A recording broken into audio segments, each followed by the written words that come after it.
People impacted by the Skagit County flooding are allowed to head home if they can do so safely.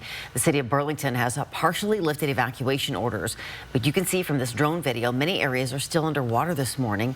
A number of roads are closed. Low-lying areas are really seeing the worst of it.